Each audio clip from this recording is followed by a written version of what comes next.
هاي المعوقات. روادك مع الوزير محسن. هذا بيتي عاني، ولدي راحوا 5. هذا ابوهم هذيك مخبله. هاي المنقوليه وهذيك وحده معوقه، وعندي 3 معوقات، وعندي 3 مطلقات، وراه من 2، وولدي 5 راحوا.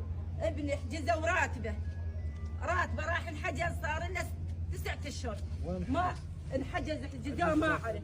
يا سيدي هو مدني. وين مدني؟ هو 2005 توفى وحجزوا يعني راتبه. حجزوا راتبه وتحت. عندنا بالوزاره منهم الداخليه اكو. الداخليه ولدها بسواء كلهم بالدفاع. ايه هذا مدني. هذا مدني. ايه هذا مدني. عزل. حجزوا راتبه وقالوا بيه هو موجود راتبه بس توقف، ما اعرف. ليش؟ ما ادري عاني، لاني مزور، لاني اخذ شيء، لا شياتين، وما عندي احد. مؤسسه الشهداء؟ ايه مالت بالمؤسسه. بالمؤسسه.